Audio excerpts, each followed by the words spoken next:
The Caro-Kann defense. Room temperature IQ? Or a crippling lack of female attention? Tonight we investigate the source of all your frustration as an intermediate chess player, sharpen your tactical awareness, and teach you how to actually play the Caro-Kann defense by analyzing 3 high-level games with only one thing in mind: pawns. When to push them, when to trade them, and when to sacrifice them. But first, let's take a look at the basics of the Caro-Kann defense. e4 is the most common first move in chess, and the reply c6, the Caro-Kann defense, is one of the best openings to master the art of pawn play. Because according to classical principles, the opening is a stage where both players fight ruthlessly for central control, and the best pieces for that mission are the pawns. d4 is the most common move you will see, and if left unchecked, white will play moves like c4, f4 and have total central domination. But why is that important? Exactly. Think of it this way: if none of black's pieces can occupy these central squares, how are they ever going to get to white's king? Or worse, if white's pieces can freely occupy these squares, what gruesomeness will happen to black's king? Something very similar to what would happen if you try to escape the friend zone by public display of affection. That's why d5 is the most important move in the Caro-Kann defense, an immediate challenge to white's center. How white responds to this thrust will determine the pawn structure for the rest of the game. If white pushes, it leads us to the advanced pawn structure, and the deadly ideas we will study in the first game. But if white captures on d5, it will lead us to one of the 2 most important pawn structures in all of chess. So if you can stay till the end of this video, you will appreciate why pawns truly are the soul of chess. But more importantly, you will learn how to use them as a deadly weapon, regardless of the chess opening you play, English or Spanish. e4 c6 is the Caro-Kann defense, and this brilliant 2200 rated Lichess player with a sketchy username is about to put on a masterclass on how to break down pawn chains. After d4 d5, 3 e5 is the advanced variation of the Caro-Kann, and black quickly attacks the center with the move c5. This is Caro-Kann opening principle. Some players prefer to develop their pieces first, control this square, and then strike at white's center with the c-pawn. But this seemingly premature pawn thrust works just as well, because if white captures this pawn, after moves like knight c6 and e6, he will have a very tough time holding on to these 2 pawns. In fact, up to 2200 rating level, the move c3 is played overwhelmingly. The idea is to keep white's center intact by taking back on d4 with the c3 pawn, protecting e5. But that creates a unique pawn structure in which the square d4 will be the focal point of black's early middle game plans. The move is knight c6, putting pressure on d4, and white responds with the move knight f3, but bishop g4 pins the knight to the queen. The threat is simple. If white were to play a normal-looking move like h3, a blunder, bishop takes f3, forces the queen away from her original square, and the party on the d4 square begins. Takes and knight takes, destroys white's center, wins a pawn, and threatens the queen. But white still has to be careful here. In chess, it is very easy to go from an unpleasant position to dead lost, because for some reason, the most natural response to this threat for a lot of players is to instantly threaten the knight with a move like queen e3, after which, a simple knight c2 triggers an instant bowel movement. But white was a 2000 plus rated player, so after bishop g4, he responded correctly with bishop e2, leaving the queen on d4 duty. Black plays e6, locking the center, a very important Caro-Kann move, because while white is 1 move away from king safety, black's king on the other hand, is stuck at the center until further notice. So if the center was to be opened, black would be in serious trouble. That's the one downside of the Caro-Kann. Every chess opening has a downside, except for one. My own creation, the Nimzo Zimbabwean defense. Undefeated. But hey, this is a video about the Caro-Kann, which fortunately, I'm somewhat of an expert in. This knight belongs on f5, and the queen is great on a square like b6. All pieces focusing on the key d4 square. That's the advanced Caro-Kann plan, but mind you, it must be executed while keeping an eye out for your king still stuck at the center. White castles, and the knight begins its journey to f5, but h3 was played by white, a sneaky move. Because if the bishop retreats to f5, it's in the way of the knight's mission. But if it retreats to h5, knight f5 will be met by the devastating g4, forking the bishop and the knight. So black has only one logical move in this position. And if a tiny voice on the inside has been screaming about these 2 pawns just staring at each other without capturing, that's the 100 rated ADHD at the back of your brain. Try meditation. It will also cure your insatiable thirst for Samoan men. Tantalizing. Anyway, takes, and now, it should be clear why black is focusing all his energy on d4. This is what we call a backward pawn weakness in chess. It's a pawn that can never be protected by another pawn. But if white can somehow hold onto it and maintain this structure, what does he have in return? Kingside space advantage, the bishop pair, and moves like f4 f5 leading to an inevitable attack on black's castled king. In this game, however, queen b6 proved to be an annoying threat for white to deal with. Bishop e3 defends the threat, but creates another weak point in white's position. That's the art of attack. 2 annoying jabs to the body, a feint, and then a clean right hand to the chin. Your grandma will never touch your food again. Queen takes b2, and after the only move knight d2, you may be tempted to capture the d4 pawn. And you will often get away with it. But remember what I said, execute your plan but always keep your king's safety in mind. This is one of those times, because after knight takes d4, moves like rook b1 and queen a4 check, you will die, with a belly full of pawns. So black played knight f5, and after rook b1, takes and rook takes, I personally would not feel very comfortable with my king at the center. But black had calculated everything to a T. Bishop b4, and his king is one move away from safety. White played rook c7, trying to be as much of a nuisance as he can to black. But he missed a minor detail.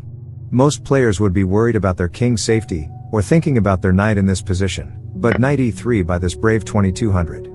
A brilliant move. Because it has removed a defender of the knight on d4, but it also threatens the queen and the rook if it's not addressed. A long series of captures occurs at the end of which, white has a painful realization. If he captures this knight, he will likely lose all his central pawns. This is why you must train your calculation skills in chess. Above a certain rating level, it is almost unacceptable that white does not see this, before playing rook c7. The engine suggests the move king f2, accepting your mistake, and holding on to your central pawns. But if you know anything about human beings, you know that we would rather lose the game than admit we made a mistake. That is why people will still vote for. You know what, let's not go there. I need all the likes I can get. Rook takes was played stubbornly, but after these captures, what we see is the result of a well-executed pawn-focused Caro-Kann strategy. White's pawn formation went from this beauty to this. Rook e1 was played, protecting e5, and finally on move 21, we see the move castles by black. It takes a bit of bravery to play the Caro-Kann. But if you execute the plans well, you are usually rewarded with simple and straightforward positions like these ones, where all you have to do is just push your pawns, make 5 queens, and win. High-level chess knowledge I'm delivering to you from the thick jungles of Zimbabwe, after wiping my ass with a dead baboon. And the next game is just as instructive, if not more. e4 c6, d4 d5 is the Caro-Kann defense. But in this position, instead of the advance e5, and all the ideas surrounding the d4 square, the 1800 on the white pieces went for pawn takes pawn, the exchange variation of the Caro-Kann defense. A totally legit way to play. White's only problem was that on the black pieces was my favorite YouTuber, a 2400 plus international master who knows exactly what to do in these exchange Caro-Kann structures. And what happens next is exactly what would happen if any of you guys ever challenged me to a game in the comments. I'm a different breed. I don't mind unleashing the Nimzo Zimbabwean on my subscribers. Anyway, pawn takes pawn is played by Alex, and in this position, white can do one of two things with the pawn on c2. c3, like what was played in the game, protecting the d4 square, or white can play the explosive c4, leading to an insane pawn structure, which we will study in the final game. Black develops his knights first and then his bishop to f5, all in line with Caro-Kann principles. After he plays e6, a key Caro-Kann move, we will have what is called the Carlsbad pawn structure. It is characterized by this 4 versus 2 pawn battle on the queen side. The plan here is in 3 stages. Stage 1 involves pushing these 2 pawns all the way up to these 4 pawns, and then in stage 2, initiate trades which will leave white with 2 weak queenside pawns. The final stage of the plan will be to use your minor and heavy pieces to attack these pawns, after which, if all goes well, you will be rewarded with a simply winning endgame. The chess name for this plan is the minority attack, a 200-plus-year-old chess strategy that has nothing to do with law enforcement or anything like that. Anyway, this is the position we are currently studying. Lots of minor and heavy pieces on the board, but now you know that the pawns are the backbone of all chess plans. Bishop d3, and the following move by Alex, is why it's not always a good idea to study master-level games on your own. g6. Why? The simple plan would have been takes, e6, and then kick-start the minority attack. Alex is an international master. He knows this. But he is trying to entice white to capture this bishop, opening up the g file, which will, in a few moves, be used by this rook in a surprise kingside attack. Sneaky, but fortunately for us, white rejects the offer by castling. After queen c7, he rejects it again by playing the move rook e1. So Alex goes back to the original plan of the minority attack. And after a few moves we get to this position. Alex has played a6, preparing b5. White's pieces are also locked and loaded for an assault on black's kingside. But look at this marvelous defensive formation. The battle lines have been drawn. Kingside attack versus minority attack.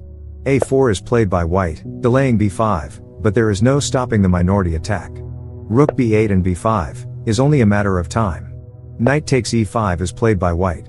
And even if it's not threatening anything yet, if there is one piece you never want to have just lingering in your position, it's a knight. So, knight takes e5, but the recapture by white is somewhat surprising. Rook takes e5. Your tactical senses must be tingling right about now.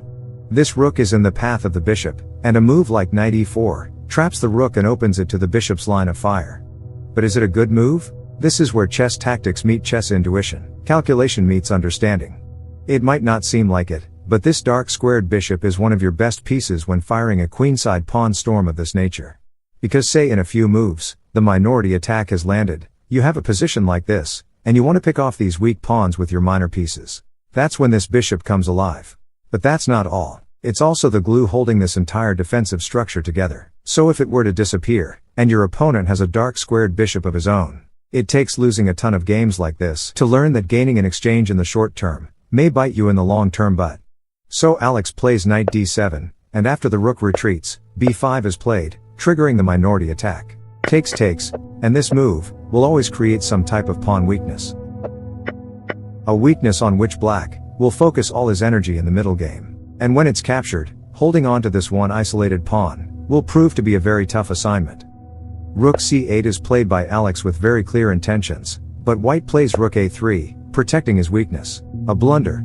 Can you think of a simple move that will displace this rook from the third rank?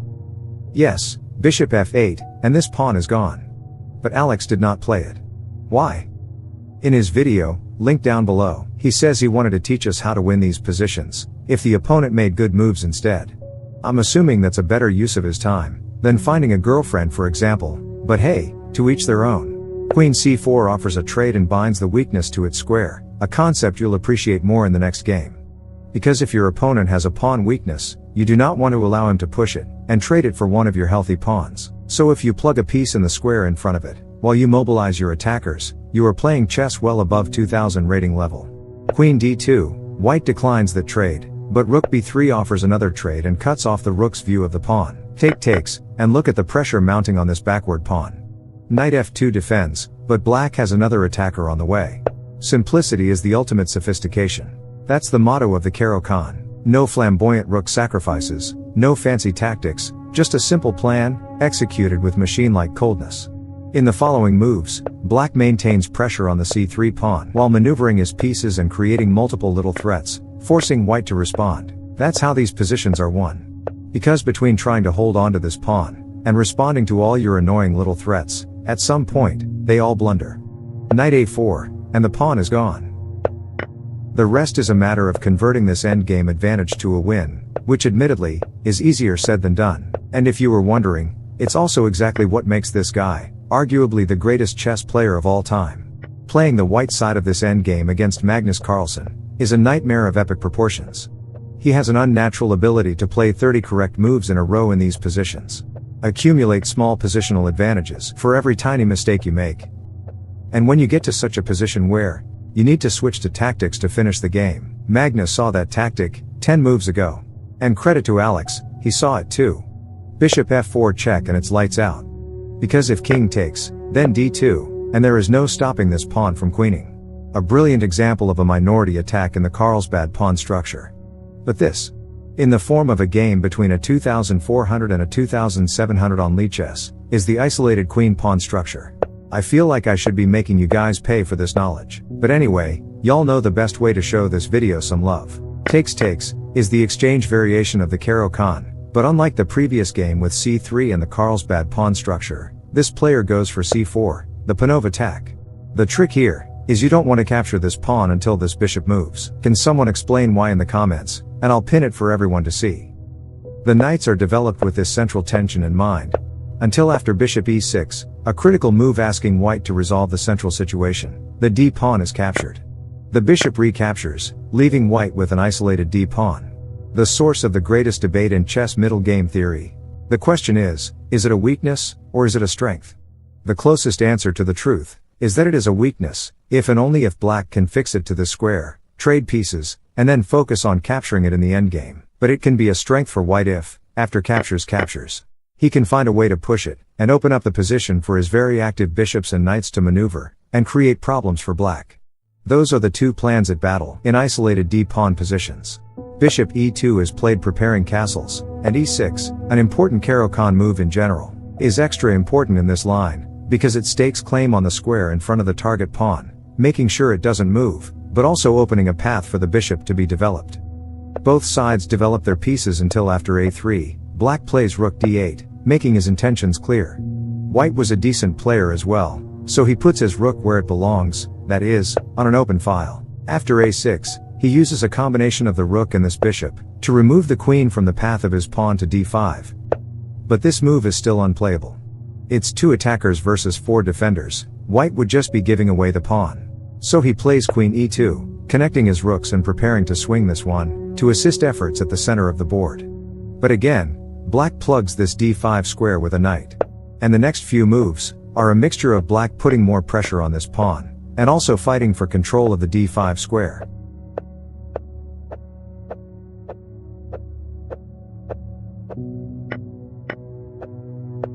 Until after queen d8, black has created a special piece formation known as Alekhines gun, aimed at the d4 target. The knight is also aimed at the target, but it's 4 attackers versus 4 defenders. White is holding on to his pawn marvelously. His problem, however, is that he cannot make any progress. He is stuck defending this weakness and can never hope for a win, unless black makes a mistake. So in the next few moves, white sets a nasty trap, queen e2, and now this pawn has 3 defenders, versus black's 4 attackers. Can it be captured? Pause the video and try to find the sneaky move white was banking on. Chess is a brutal sport. You can play the opening like a book, follow your middle game plan like a machine, and then, a series of captures followed by a nasty surprise move, queen e5 check, king moves, and your opponent emerges a whole piece up from the whole ordeal. Brutal. It's the equivalent of being a good Christian your whole life. Honest, God-fearing, kind, spiritual, forgiving. But on your deathbed, you can't help but lust after your caregiving nurse. And that's enough to send you straight to hell. Like, is that a good example? I don't know. But black was a 2600, so he wasn't going to fall for that sneaky trick. He played queen f6 instead, and now this pawn is about to fall, because the nasty queen e5 move is no longer playable. White is forced to bring back his queen to protect the pawn. Psychologically, this is a nightmare position for white. Black wasn't Magnus Carlsen, but he did grind his opponent down, by maintaining pressure on the weakness, and maneuvering his pieces, creating multiple annoying little threats all over the board, until white made a mistake. Knight d2. After which knight e5 makes use of the pin on the pawn, to remove a defender of the pawn. And then jumps to c6, making it 3 attackers versus 0 defenders. The pawn drops, and black immediately starts seeking trades. Because the fewer pieces there are on the board, the stronger your pawn advantage becomes, and the less likely you are to get surprise mated by your opponent. Surprise mated? Tell me why that sounds like a crime. Anyway, after queen takes and takes, this is now a pure rook endgame, and black starts showing master level technique, something you can only attain after 10,000 plus hours of pure chess focus, 0 entertainment, 0 females, or in your case, 0 men. Because take this position for example. The only way to win is for black to move this rook, but do so without losing this pawn. Impossible. Right? Watch this. f4 sacrifices the first pawn, and then g3 sacrifices yet another pawn. The intention is to just go g2 and g1 queen, but after takes and rook h1, guess what? This pawn is untouchable. Because check, and the rook is gone. White resigns. A brilliant end to a very informative chess video. But if you think you've mastered pawn structures, think again. In our next video, we'll explore the Botvinnik triangle. A deadly pawn structure that can turn your games upside down. Leave a like, and let's meet on the